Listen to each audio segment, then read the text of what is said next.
Boa noite para o pessoal que está chegando aí. Daqui a pouco vamos começar a live com o Dr. Lotufo. Então agradeço a todos que estão entrando.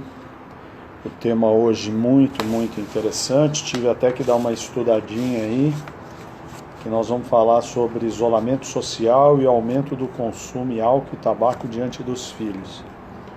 Um tema realmente muito interessante.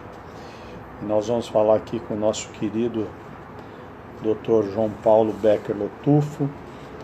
Ele é doutor em pediatria pela Universidade de São Paulo, representante da Sociedade Brasileira de Pediatria nas ações de combate a álcool, tabaco e drogas, coordenador presidente do Grupo de Trabalho no Combate ao Uso de Drogas por Crianças e Adolescentes na Sociedade de Pediatria de São Paulo e diretor do ISUP Brasil. Também é membro da Comissão de Combate ao Tabagismo da Associação Médica Brasileira, AMB, responsável pelo projeto antitabágico do Hospital Universitário da USP e responsável pelo projeto Dr. Bartô e os Doutores da Saúde, que é um projeto de prevenção de drogas no ensino fundamental e médio, que está junto com a gente da mobilização FreeMind praticamente desde o início. E hoje a gente vai falar em coisas bem interessantes, né? Vamos ver aí se o Dr. Lotufo já está por aqui. Deixa eu ver se ele está aqui. Ele ainda não entrou. Eu queria agradecer a minha equipe, o Samuel e a Gisele, mais todo o resto do pessoal do FreeMind e do ISUP pelo apoio que está dando. E pediria aí para o Samuel e a Gisele me ajudar aí, vendo se está tudo certo com o Dr. Lotufo, para que a gente possa dar entrada já no início da transmissão, né? Um tema muito interessante, porque nós vamos falar de álcool e tabaco nesse isolamento social diante dos filhos, né? E também vamos falar, quando falar de tabaco, nós vamos falar também um pouco de cigarro eletrônico, vamos falar também um pouquinho de narguilé, né? São coisas novas, mas que realmente são muito interessantes, né? Então, vamos aguardar o Dr. Lotufo. Entrou o Dr. Lotufo, então vou chamar o Dr. Lotufo aqui para que ele entre ao vivo com a gente aqui, aguardando a conexão dele. Está entrando. Vamos ver aqui. Vamos lá. Conectando, girando. Doutor, ainda não conectou, tá? Às vezes a conexão falha, viu, pessoal? É uma coisa. Ó, entrando bastante gente aí, agradecendo o pessoal aqui, todo mundo pedindo para acenar, então eu estou acenando aí para todo mundo, né? Samuca, dá uma olhada aí com o Dr. Lotufo, porque aqui só está virando e não está conectando, né? A conexão, ele saiu, ele vai entrar novamente, certo? O pessoal está falando que está travando, às vezes trava na conexão de quem está assistindo, né? Por exemplo, aqui tá normal, eu tô me vendo e vendo a mensagem de todo mundo entrando, acenando, falando um oi, falando um tchauzinho, falando coisa. Eu queria agradecer a todo mundo aí que tá entrando. Queria aproveitar enquanto a gente está colocando aqui, deixa eu ver o Dr. Lotufo aqui, vamos adicionar ele novamente, vamos aguardar a conexão dele.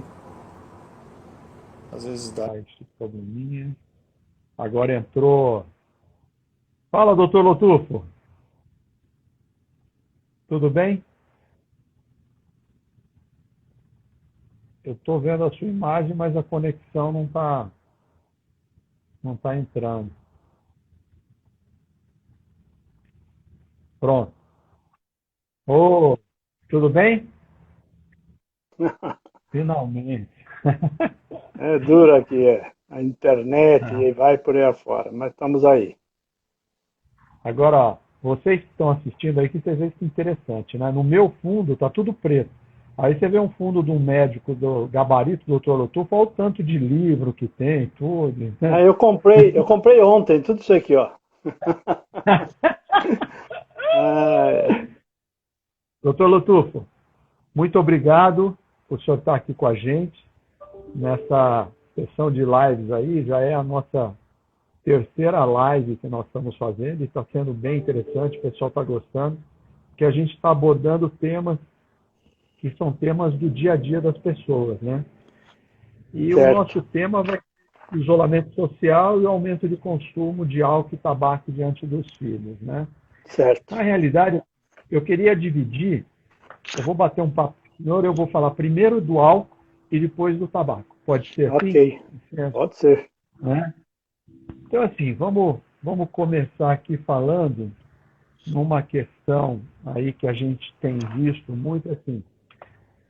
Antes do isolamento social existia aquele costume do happy hour, existia o costume de você ir num barzinho, enfim. Os adultos, né, teoricamente, né, muitos jovens também, em baladas e tal, e aí isso daí, com o isolamento, os números mostram que aumentou quase 50% a venda de bebidas em supermercados, seja destilados ou fermentados, né?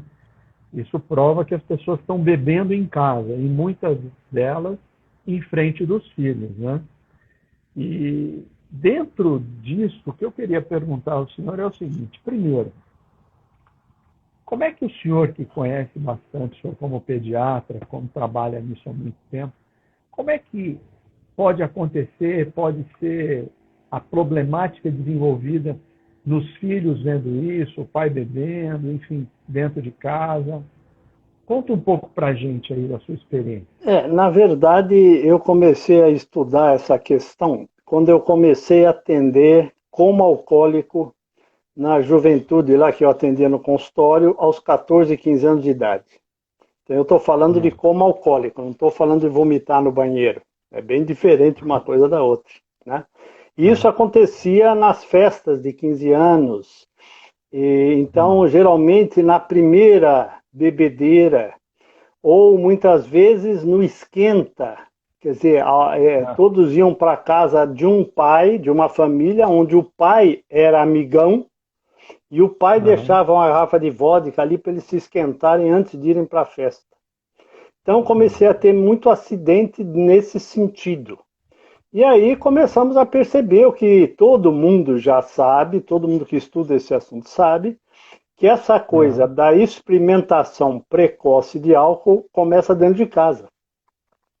Então, meu pai tinha uma adega dentro de casa e tinha lá um uísque ah, cavalo branco.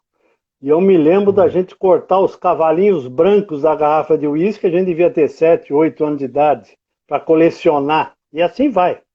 Meu pai bebia muito pouco, porque ele tinha dois irmãos alcoólatras. Ele tinha horror à aham, bebida, mas ele tinha aquilo ali para uma reunião, alguma coisa assim. aham, Mas então, essa coisa começa dentro de casa. E se o pessoal está bebendo mais dentro de casa, a chance do jovem começar a beber agora na quarentena, com certeza é maior. Então os pais dizem: Ah, mas eu estou ensinando o meu filho a beber.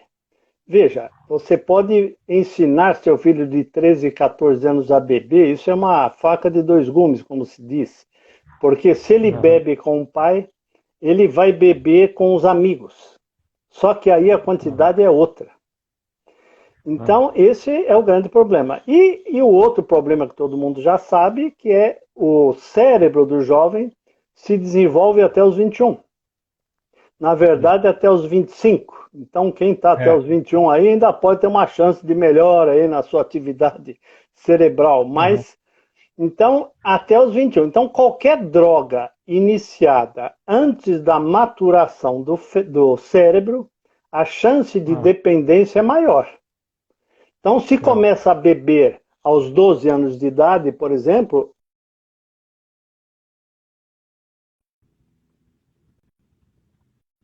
é desse tamanho. Então, não se deve introduzir nenhuma droga, nem álcool, nem outra droga. Eu digo álcool e outras drogas porque a indústria do álcool não considera o álcool uma droga. Então, álcool é uma droga. Agora, então existe uma faixa etária onde seria proibido a venda de bebida alcoólica. E nós batalhamos muito por isso, para tentar conscientizar a turma nesse sentido. Agora, qualquer festa de família, por exemplo, tem bebida alcoólica. Depende o quanto você bebe. Então, eu já vi, por exemplo, parente meu ficar embriagado numa festa de aniversário. Então, o quanto se bebe? Qual é o exemplo que os pais estão dando? Esse é o grande problema. Né? Então, e falar também, falar um pouco com os filhos, ou explicar, falar um pouco dessa questão da bebida, né? Para não criar um mito, para não ser alguma coisa do tipo assim, não, mas você bebe, pai, você bebe uma cerveja, então quer dizer, eu não vou poder beber uma cerveja? Existe hora, né? Qual é a orientação, então, que você vai dar para o filho? Quer dizer, eu me lembro, por exemplo, na casa de um amigo, quando eu devia ter uns 13, 14, 15 anos, o pai dele tomava um uísque todo dia à tarde. Todo dia. Quando eu estava lá, ele falava, ele já me chamava de Bartô já naquela época. Falava, Bartô, você quer um uísquezinho? Eu falei, não, obrigado. E ele sempre me perguntava assim, é por motivo religioso? Né? Na brincadeira, mas na verdade é isso. Quer dizer, se o álcool faz parte da família, né? Então a gente tem que repensar o quanto você bebe em casa, quanto você compra de bebida alcoólica. Né? Isso deve ser repensado.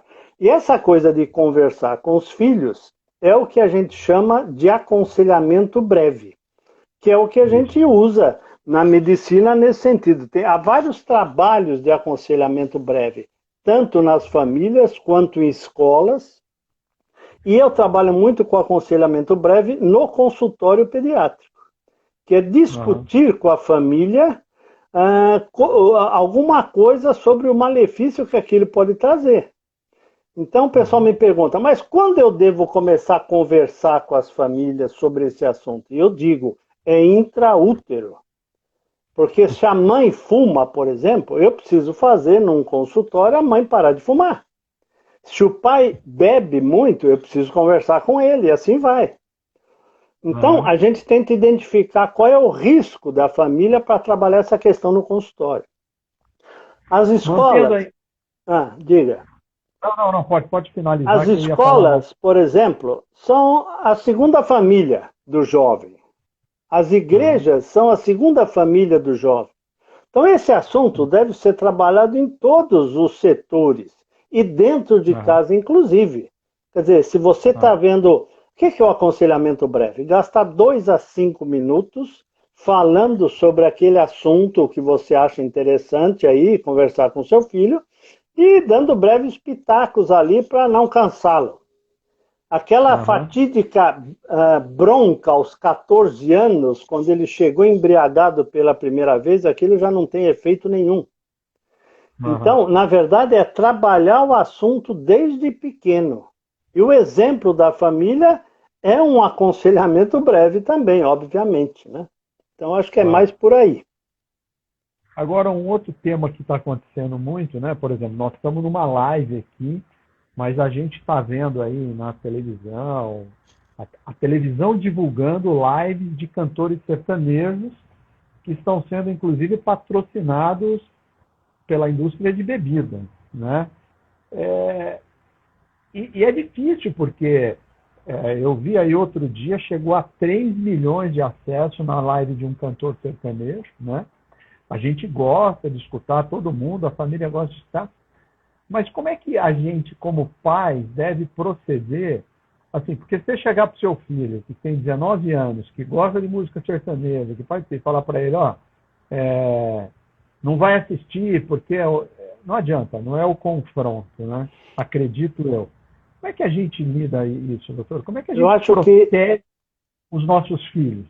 Então, eu acho que a proteção começa desde cedo, desde pequenininho. Daí eu posso conversar, olha, você viu ali uma criança de 10 anos, por exemplo. Eu posso conversar, você viu esse cantor? Olha que ridículo, né? Tá aí bêbado, falando um monte de coisa e tal. Eu posso dar um pitaco aí de aconselhamento sobre aquela questão. Agora, um jovem de 19 anos, como você falou, esse já passou a época aí de você, um jovem camarada de 19 anos, já está com a vida solta por aí. Né? Então, por isso que a Aham, coisa precisa ser feita antes. Agora, eu posso aham, discutir com ele. O que você achou disso? Qual a sua aham, opinião sobre a figura desse camarada? Percebe? Então, eu tenho aham, chance aí de ter uma discussão. Agora, eu atendo vários jovens que chegaram embriagados em casa e o pai vem conversar comigo junto com o jovem. Então aí aham, ou vem sozinho antes. E aí o conselho é, olha, aí na juventude você tem que fazer acordos. Não adianta você querer certo, peitar o jovem porque ele fala, vou na balada e acabou. E daí, o que você vai fazer? Né? perfeito. Então não é o Aham, fato de ir à balada, mas enfim, é o fato de como ele se porta lá. Então, eu acho que aham, tem que ter acordos. Então, eu tive até um médico, colega, que conversou que o filho estava com problemas e tal, e ele fez acordos com o filho. Olha, seguinte, você não vai à balada nesse fim de semana. Nesse fim de semana nós vamos sair juntos. Se você não está acostumado, se o seu filho não está acostumado a sair com você de vez em quando, com 19 anos é que ele não vai querer sair. Porque bom, você já não é mais o pai herói. Você já está na aham, fase do pai babaca, como eles mesmos falam para mim, né? Então aí já foi um pouco a época, mas você tem que discutir, fazer acordos.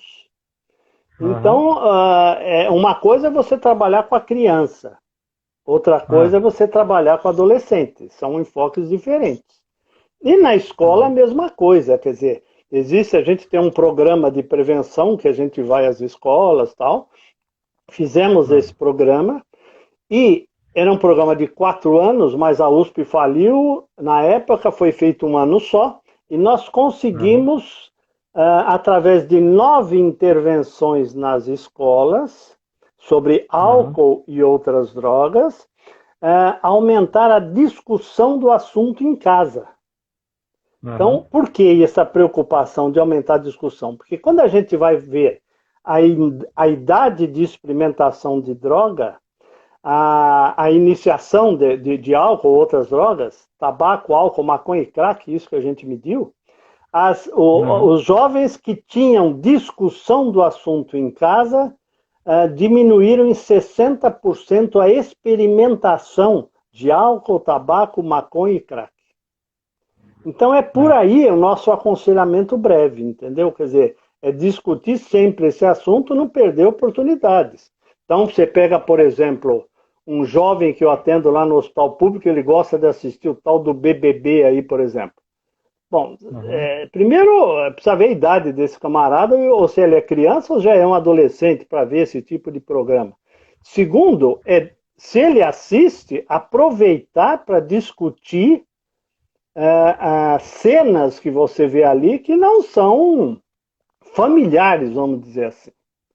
Né? certo. Embora isso tenha uma alta audiência, né? Mas isso leva o jovem para um lado que a gente não quer. Então existem. Diga. Não, não, é justamente isso que eu ia falar, né? Existe uma grande audiência, mas eu acho que talvez a gente está tendo uma grande oportunidade, já que o senhor falou que a questão de conversar em casa, de conversar com os filhos, de trazer para a mesa esse tipo de discussão, acredito que esse momento de isolamento social pode até ser uma oportunidade, né, doutor, Com para os certeza. pais, Com né, certeza. discutir não só assim, vai beber, chega em casa, está cansado, ou melhor, chega não, já está em casa o dia inteiro cansado, mas é um momento de se falar, né? Agora, se você usa a bebida para se relaxar, eu acho que você já tem um problema. Então, é É, isso que você está passando para o teu filho. A ideia que você está passando é essa. Eu preciso da bebida para me relaxar. Então, não é por é, aí. Né? Então, a minha opção em casa, como eu tinha alcoolismo do lado da minha família, e minha esposa também tinha alcoolismo do lado da família dela, eu sempre falava para meus filhos, não bebam, porque a genética de alcoolismo dentro de vocês é muito forte. Então, se começar a beber, a chance de alcoolismo pode acontecer. Então, eu preferia não ter bebida alcoólica. É uma opção minha. Então, o pessoal vinha fazer churrasco aqui, cada um trazia a sua cerveja, porque eu não ia comprar. Então, o pessoal já sabia disso, já era meio padrão, meio chavão, entendeu? Mas é uma questão de opção, eu estou dando a minha opção. Né? Agora, diga, pode falar. Não, pode concluir que eu ia fazer um comentário de alguns amigos meus. Pode concluir. Então, você pega, por exemplo, eu fui na Fundação Casa fazer um projeto lá tal, há um bom tempo atrás. Era a antiga FEBEM. Antiga FEBEM, né? É a atual Fundação Casa, antiga FEBEM. E ali, um pai veio conversar comigo depois. Lá, 90% de quem está lá é por problema de álcool e drogas. Né? Tá. São jovens de 15 a 18 anos. E um pai veio falar, pô, doutor, mas quer dizer que eu não posso nem beber em casa? Veja, eu perguntei para ele assim, quantas latas de cerveja o senhor comprou para ver o jogo da seleção no fim de semana, que era a época de Copa do Mundo? Ele falou, eu comprei 4 caixas de cerveja.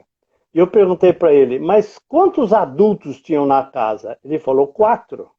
Quer dizer, eram 48 latas de cerveja para assistir um jogo da Copa do Mundo, onde haviam 4 adultos na casa. Então, essa é a coisa do brasileiro, né? Parece que eu preciso disso para me alegrar, para ter o prazer, para ser igual aos outros, né? Agora, é espantoso que, na última estatística e tal, 50% da população brasileira não pôs uma gota de álcool na boca no último ano. Então, não é todo mundo que bebe. Então, quando eu atendo os adolescentes lá no hospital, por exemplo, não é todo mundo que bebe. Eu falo, tio, todo mundo bebe. Eu pergunto para eles, tem alguém na sua rua que não bebe? E eles me respondem sempre a mesma coisa. Tem um pessoal da igreja. E eu falo para eles, e que tal você frequentar o grupo do pessoal da igreja? Porque se você frequentar o seu grupo, você está com problema de álcool e outras drogas aí frequentes. Se você continua frequentando esse grupo, a chance de você ter problema é muito grande. Então, esse é o ponto. Quer dizer, não é todo mundo que faz isso. Né? Só para fazer um comentário antes da gente entrar na questão do álcool e do Covid aí, do coronavírus, é assim, esse número, se 50% das pessoas não bebem, né? E eu já escutei de amigos meus falando assim, Paulo, eu não bebo. Mas eu fico com vergonha quando eu vou em algum lugar de falar que eu não bebo, que o pessoal já meio que me faz um bullying, né? Já me coloca meio de lado e tal. Então, quer dizer, isso, eu que sou da área de marketing, eu acho que é muito mais pelo trabalho que a indústria de bebida fez em comunicação e fez criar uma máxima de que a bebida, só com bebida você pode estar numa festa, num bem-estar ou tudo. E aí as pessoas que não bebem se sentem colocadas de lado, né? Você pode traduzir isso para a questão do cigarro. Mesma coisa. Antigamente, quem não fumava se sentia mal dentro do restaurante. Hoje, quem fuma é que se sente mal em fumar. E a questão da bebida é a mesma coisa. Então, a gente sabe o que precisa ser feito, não para eliminar a bebida alcoólica, não é essa a intenção, mas para diminuir a experimentação precoce de bebida alcoólica. Esse é o ponto da história. E diminuir o excesso de consumo também, cá entre nós. Claro. Quer dizer, quantas pessoas nós já vimos que perderam a vida em acidentes por pessoas guiando embriagadas. Toda hora a gente vê isso. Isso é uma coisa que a gente não consegue, não está conseguindo mudar. Agora, como é que a gente conseguiu diminuir o consumo de tabaco no país? A gente sabe o que foi feito. Né? Foi feito o quê? Tirou-se a propaganda da mídia de tabaco. Que é o principal. né? Tirou, né, a bebida alcoólica, você não consegue mexer nisso. O lobby da bebida alcoólica é fortíssimo, né? Não. É Depois uma que hora não, né? fizemos? Leis fortes e claras sobre aonde você pode fumar, onde você não pode fumar. E Aham, punição exemplar para quem não cumprir. E é. isso pegou. E retirada da propaganda da mídia que a gente já comentou. Eu estava com um programa numa rádio aí nessa época e eu Ah, falava sobre o tabaco, etc. E toda a mídia apoiou a luta antitabágica porque não tinha mais propaganda de cigarro na mídia. E aí aham, veio a lei seca nesse período.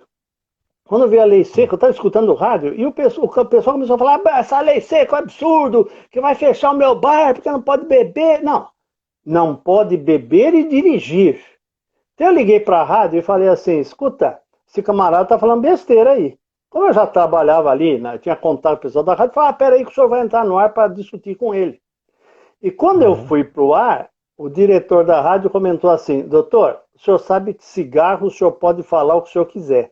Mas álcool, nós temos 4 anunciantes da bebida na rádio. Vê lá o que o senhor vai aprontar para nós. Percebe, não? Então, enquanto a lei for não pegar no pé aí da propaganda de bebida alcoólica das 6 às 21, que é horário de criança, tá vendo televisão, e deixa Aham, a propaganda de bebida alcoólica para depois das 21, aí são projetos que já estão lá no Congresso e não anda para frente, né? aham. Então, a coisa vai ficar nisso aí, a gente batalhando e não conseguindo. Então, o cigarro, nós somos exemplo no mundo da diminuição de 30% de fumantes para 9,3% de fumantes.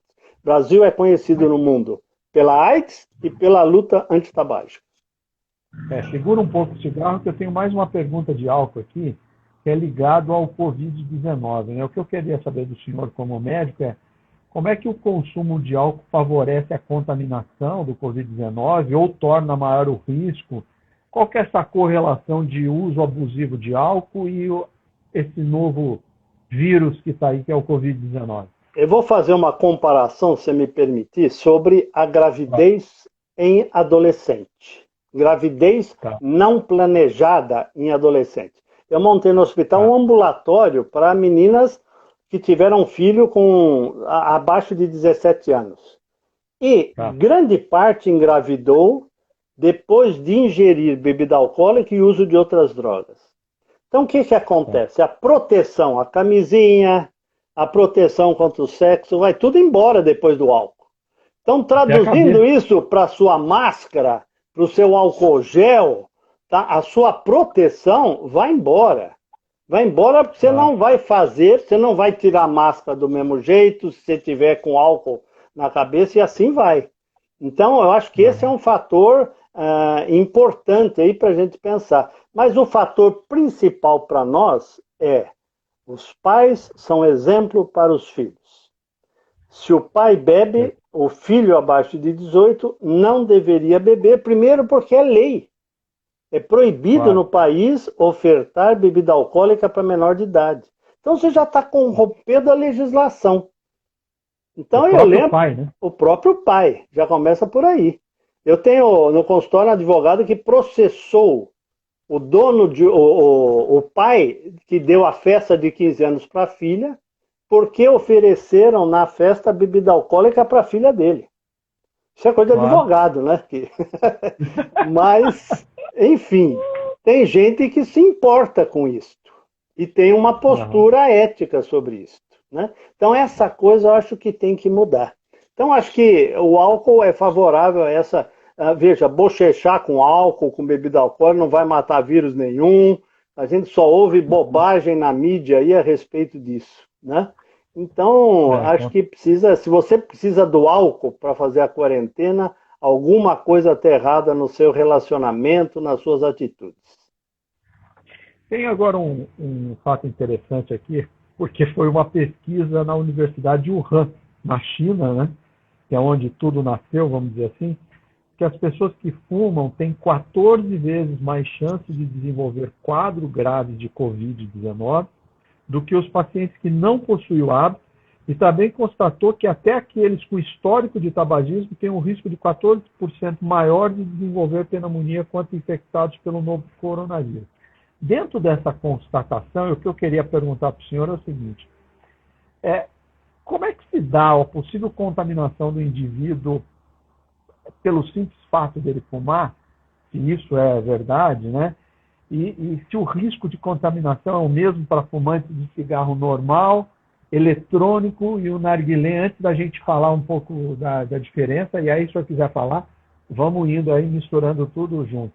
O risco de contaminação é que, veja, quando se fuma hoje, por exemplo, você fuma em grupo. Você pega um fumódromo antigo, você chega lá, não tem um cara só ali, geralmente tem um grupo.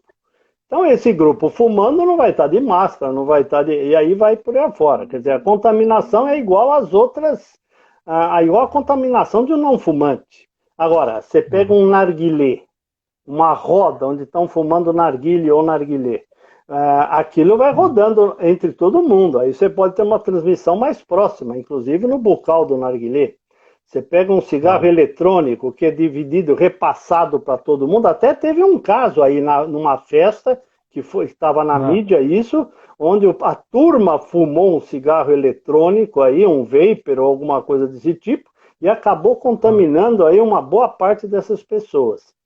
Agora, saiu também, eu recebi de várias pessoas, inclusive de um sobrinho meu, um artigo dizendo aí, esse estudo na França, que dizia que fumar diminui a incidência de Covid-19. Veja, é a mesma coisa que você falar assim, na ilha do Bananal se come banana, e lá na ilha não teve Covid-19. Bom, não teve porque se come banana, ou não teve porque os caras estão numa ilha e eles estão protegidos ali, entende?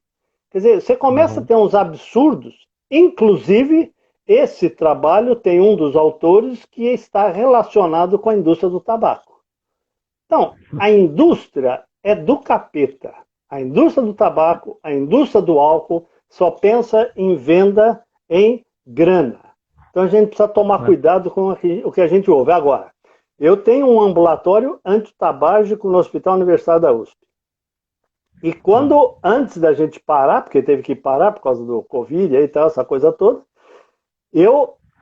na última reunião que nós tivemos, eu falei exatamente sobre isso. 14 vezes mais chance de ter complicações graves do vírus se você fuma.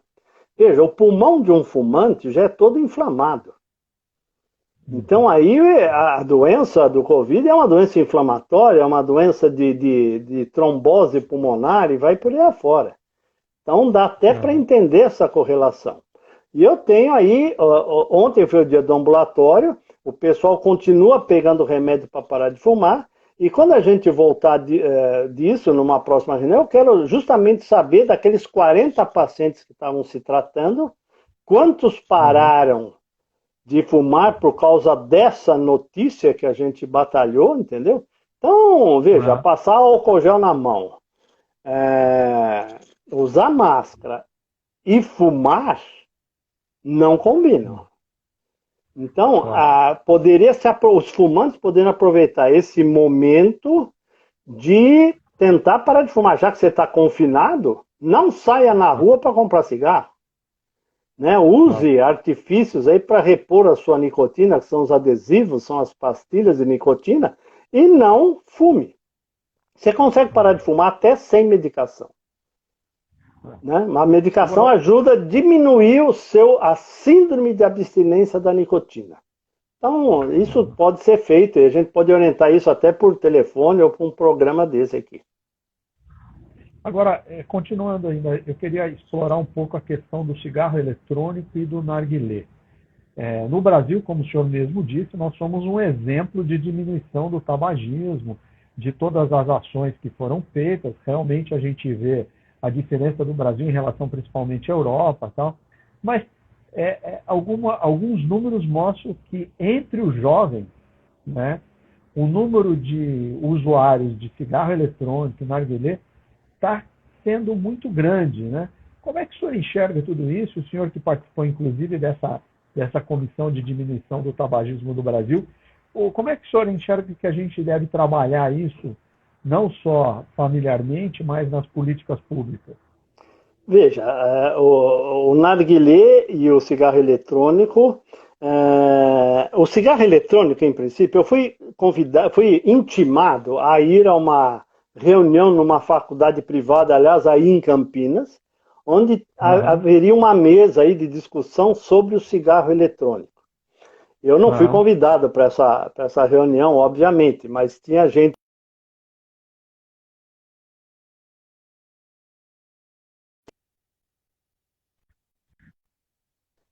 Eu só fui lá para ouvir o que eles estavam falando. Estava começando essa história do cigarro eletrônico. E eles lançaram o cigarro eletrônico como sendo um cigarro que faria menos mal do que o cigarro tradicional. E aí eu fiz lá, não aguentei, levantei a mão na hora das perguntas e fiz duas perguntas. Que foi a seguinte: será que dá para confiar numa indústria que está lançando um cigarro hoje que não faz mal? Se essa é a mesma indústria que omitiu os malefícios do tabaco durante décadas? Percebe, não? Então, essa é a mesma indústria. Quer dizer, está diminuindo o consumo de tabaco no Brasil e em muitos lugares. E essa indústria está perdendo força nesse sentido. No Brasil, ela está ganhando mais dinheiro ainda porque ela exporta o nosso tabaco, né? Mas então eles estão lançando algo como cigarro eletrônico como se fosse uma coisa que não faria. Até muda o nome, né? Você não fuma mais, você vaporiza. Então o marketing, você que é do marketing, né? O marketing, ele faz coisas inacreditáveis, terríveis, né? Então você vaporiza. Só que, o que aconteceu? Você continua dependente da nicotina. Você continua dependente de uma droga que te viciou e você continua dando dinheiro para essa indústria, para um prazer absurdo que você não nasceu com ele. Então, o que aconteceu com o cigarro eletrônico nos Estados Unidos? O marketing que eles fizeram para lançar o cigarro eletrônico foi feito nas escolas.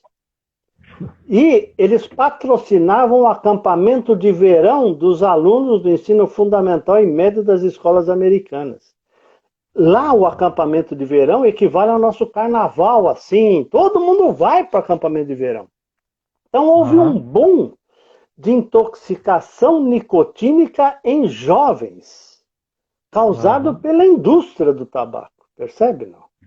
Então, aí, naquela reunião que eu estava, a segunda pergunta que eu fiz foi essa. Escuta, se o cigarro eletrônico, ele é para o velhão que nem nós aqui, que não conseguiu parar de fumar, e seria interessante ele fumar algo que não teria aí o alcatrão, etc. Então, por que o lançamento disto aqui no Brasil foi feito no Lollapalooza, que só tem jovem lá dentro, percebe, não? Então, isso é para o jovem, para ele se viciar e consumir tabaco ou outros derivados aí a vida inteira, até que ele comece... E aí, o que aconteceu nos Estados Unidos?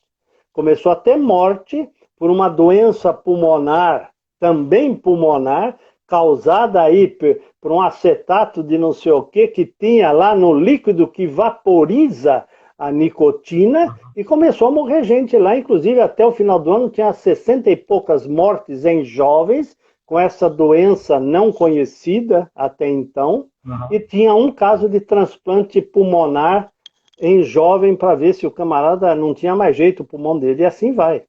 Então, isso não se fala mais porque apareceu o Covid, percebe? Mas seguramente ainda está morrendo gente lá por problema do cigarro eletrônico, ou do vapor, ou do JUL, como eles chamam lá. E outra coisa, é uma ampola... diga. O narguilé, ele entra nessa classificação de cigarro eletrônico ou é outra coisa? Não, é outra coisa. O narguilé é o cachimbo d'água, como se diz. Quer dizer, tem ali uma queima do tabaco, tá? Mas só que o cigarro eletrônico também tem uma queima do tabaco. Eles dizem que não, mas você tem queima do tabaco também, e assim vai. Então, o narguilé, ele tem aquela botijão de água que filtra o carvão que queimou o tabaco ali, mas não os produtos do tabaco. Então, uma hora de narguilé equivale a 100 cigarros consumidos, para se ter uma ideia. Por quê? A tragada é mais forte. Nós temos uma médica colega, Estela Martins, que talvez esteja nos ouvindo, que ela tem aí publicações sobre o narguilé, sobre o cigarro eletrônico, publicações com o Instituto Nacional de Câncer e publicações até com o Conselho Federal de Medicina, e também uma publicação com o Dr. Bartô, que tem ali o livrinho do narguilé e cigarro eletrônico, que foi feito por ela, e nós ali adaptamos ali para a série do Dr. Bartô. Então, uma hora de narguilé são 100 cigarros consumidos, você calcula o mal que isso faz. O jovem que usa narguilé, geralmente o pai ou a mãe que deu de presente na festa de 15 anos para esse garoto, é um absurdo, né? E isso está aí, solto por aí. Né? Pra você ter uma ideia, existe uma universidade aqui no Brasil, onde que o Alberto Araújo, que é outro colega que você conhece, ele levantou lá que 5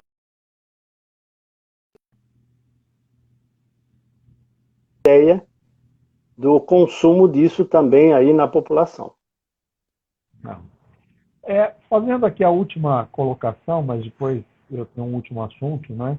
Aqui, a gente fez uma pesquisa aqui na equipe que diz que a fumaça do cigarro contém, a gente sabe que os mesmos compostos, tal, mas que com níveis mais elevados, né? E que os fumantes passivos sofrem muito com isso. Aí eu pergunto para o senhor, que nesse momento de isolamento social, né, que às vezes as pessoas, né, fumantes estão fumando dentro de casa, né, como é que o senhor vê essa situação e como é que as pessoas, porque às vezes as pessoas não sabem que o fumante passivo às vezes pode sofrer muito mais do que o fumante propriamente dito, né? Eu gostaria que o senhor comentasse um pouco como é que se dá isso e quais são os riscos, assim, para as pessoas entenderem que o isolamento social para quem está fumando pode prejudicar muito mais, às vezes, os filhos ou aqueles que estão próximos. Com certeza, principalmente se tiver criança pequena em casa. Um dos dados que a gente mais passa para a população de mães ou pais fumantes com criança pequena é o aumento de 2 a 5 vezes morte súbita em recém-nascidos em casa de pais fumantes. E morte súbita, o que é? Põe o nenê para dormir e o povo diz que o nenê acorda morto, né? Se você vê alguém acordar morto, nós estamos fritos já. Mas, enfim, é como o povo diz isso, né? E, na verdade, até 5 vezes mais morte súbita em casa de pais fumantes. Mais asma, bronquite, otite, todas as infecções respiratórias em crianças, para ter uma ideia. Se a mãe fuma, você tem mais crise de asma do que se o pai fuma, porque a mãe está mais perto da criança. E aquela história de, não, eu estou fumando na janela da sala, ou no terraço, ou na área de serviço, isso é bobagem, porque você dosa nicotina na urina de quem está no ambiente ao lado. Então, nós dosamos a nicotina na urina de crianças de 0 a 5 anos, isso antes da lei de se proibir fumar aqui em São Paulo, dentro de restaurantes, e 24% das crianças que vinham ao pronto-socorro por outras queixas de 0 a 5 anos tinham nicotina na urina, que é o fumante passivo. Então, aquela fumaça da queima do cigarro é extremamente problemática. E tem outros dados que são o seguinte: 25% a mais de câncer e infarto em esposas não fumantes de maridos fumantes, ou vice-versa. Quer dizer, morar com o fumante é prejudicial à saúde. Então, na quarentena, mais um motivo para a gente repensar esse cigarro. Ótimo. Eu gostaria que o senhor, para finalizar aqui, doutor Lotur, falasse um pouco aí, passasse o site do Dr. Bartô, né, nós da Mobilização FreeMind, do capítulo nacional do ISUP, que o senhor inclusive faz parte, a gente apoia demais esse projeto do senhor. Queremos esse ano aí fazer os livretos dentro de uma coletânea junto com uma cartilha que o senhor mesmo, com outros colaboradores, fizeram para nós, né? Mas passa aí o site para o pessoal que está nos assistindo aí, para que eles tenham acesso e entendam um pouquinho. Tem também um programa de TV que a gente deve fazer com o nosso Opa, querido doutor Marcon, né? vamos ver se vai sair isso aí. Então, o É. Dr. Bartô é um personagem médico que influencia as crianças a não iniciar álcool e outras drogas, seja tabaco, maconha, seja lá o que for.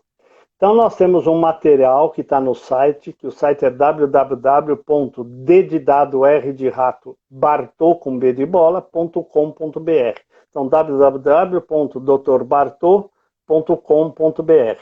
Nós estamos remodelando o site.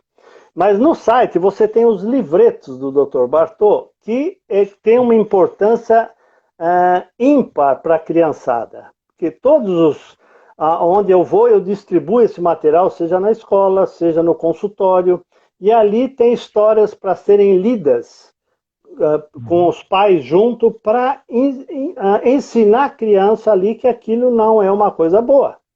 Então, por exemplo, nós lançamos agora o Tucano que voava cada vez mais alto, que foi feito até em braille, tá? Tem 3 livretos em braille que surgiu de um colega que estava no Congresso Free Mind, que ele é deficiente visual, Luiz, lá de Minas, e fizemos aí os livretos em braille e fizemos também um audiobook. Então você pode abrir o site do Dr. Bartô, clicar no audiobook e a criança ouve a história. Eu tenho pacientes que a mãe me manda assim, Dr. Lotufo, ele não dorme antes de ler uma história do Dr. Bartô. Então a mãe tem que ler a história para ele. Então a importância desse material na vida da criança para que ela comece a pensar aí na questão do tabaco, do álcool, etc. E nós temos também um programa de aulas ali para o ensino fundamental 2. São 64 aulas de prevenção de álcool e tabaco, distribuído por todas as matérias, pode ser acessado também. O site tem informação, mas quem quiser pode me mandar no meu e-mail, que é jlotufo@hu.usp.br, e eu mando esse material enfim, enquanto o site aí, nós estamos aí mudando o site, então deu uma atrapalhada aí, mas esse material é gratuito, pode ser fornecido. Nós vamos colocar no nosso site também para fazer um download. Legal, ótimo. Então o pessoal pode escrever. E eu terminaria agradecendo ao Free Mind, porque faz 6 anos que a gente batalha junto nessa questão de álcool e drogas, e isso para mim tem sido muito gratificante. E eu agradeço muito a Sociedade Brasileira de Pediatria, porque ela tem apoiado essa luta, nossa presidente, a doutora Luciana Rodrigues Silva, porque ela tem dado um apoio ao Dr. Bartô muito grande. Então, eu sou muito grato à Sociedade Brasileira de Pediatria, à Sociedade de Pediatria de São Paulo, porque a gente está conseguindo, inclusive, essa live aqui foi mandada para os 25 mil pediatras do Brasil, espero que alguns estejam assistindo. Então, existe uma postura grande aí de interesse na prevenção das drogas, que é isso que a gente tem que fazer, porque o governo se preocupa na ponta do iceberg, que tem que se preocupar também, mas se a gente não prevenir, nós vamos sempre estar correndo atrás do prejuízo. Então, isso é uma coisa bastante importante. E se você me permitir, eu recebi nesses dias de quarentena uma carta de uma paciente que há muito tempo eu não havia, que ela escreve assim para mim: hoje não quero consulta, apoio, receita, encaminhamento. Quero agradecer e reconhecer. Tenho profundo respeito e estima por você. Ela diz um monte de coisa aqui da nossa vida ali, quando ela era criança, ela era asmática, ela entendeu que era asma, etc, etc, mas depois ela escreve assim: depois na adolescência passei a temê-lo, pois sabia da reprovação, da transformação da minha bronquite asmática, sendo eu uma fumante. E aí nós batalhamos aí a cessação do tabaco, ela usou adesivos, ela usou um monte de coisa, e no início, ela escreve assim, no final ela escreve assim: mais recentemente, 3 semanas antes do isolamento social, nós prescrevemos mais uma medicação para ela e durante uma semana fiquei maturando a ideia e as motivações, sem pudores, aprofundando graças à sua frase de surpresa. Faça isso pela sua filha, não só por você. E ela fala assim, além das orientações ali na hora, elas continuaram reverberando e me guiando nessa busca por mim, e achei que o medo de morrer por causa dos 14 vezes de piora do quadro pulmonar do coronavírus, né? Ela conseguiu parar de fumar e está sem fumar até hoje. Então, a família Nakagawa, que são meus pacientes antigos, ela me mandou isso exatamente no momento de quarentena, uma carta longa, bonita, e justamente na época que tinha morrido o meu mestre, que era o Sérgio Lebes Nascimento, que foi meu professor, e era um grande incentivador desse projeto de prevenção de drogas também, do Dr. Bartô. Então, acho que nós vamos batalhando aí, vamos tocando o barco em frente e vamos correndo atrás da prevenção, porque é isso que a gente precisa. Doutor Lotufo, queria agradecer imensamente. Vou até parafrasear o doutor Augusto Cury, que às vezes ele fala assim, obrigado por o senhor existir. Porque nesses 6 anos o senhor sempre foi um grande colaborador, inclusive mudando não, né, mas dando um pouco de diretriz do que a gente ia fazer com a mobilização Primind, que a gente começou o primeiro congresso sem saber muito o que a gente queria, foi mais uma intuição divina, e aí a gente está enveredando para a prevenção, claro, não deixando de lado as outras, tratamento, reinserção social, mas a prevenção. E eu queria aproveitar para falar para todo mundo que está nos escutando que a gente vai ter lives de terça e quinta, né? A gente vai fazer por enquanto, né, lives do jeito que a gente está fazendo. Nós vamos ter uma live com a doutora Vila, com a professora Vila, que nós vamos falar um pouco de álcool e baladas, uma pesquisa que ela fez, extremamente interessante. Vamos ter uma live com o procurador do Ministério Público do Estado de São Paulo, o doutor Mário Sarrubo, desculpa. Vamos ter também uma live com o Rodrigo Flair, que é o coordenador de políticas públicas, né? Vamos ter uma live com o Padre Henrique, da Aliança de Misericórdia. E uma surpresa para todos vocês, provavelmente nós vamos ter uma live com Augusto Cury, né? Onde a gente vai falar um pouco da questão do isolamento e as ansiedades que criam nas pessoas. Então, doutor Lotufo, nós vamos salvar esse vídeo aqui e divulgar para todas as pessoas que não nos assistiram, para que tenham a oportunidade de aprender um pouco com o senhor. Tá bom? Deus te abençoe. Muito, muito, muito obrigado mesmo. Um abraço aí de longe. Tchau, tchau. Gente, um abraço para todos vocês que nos assistiram.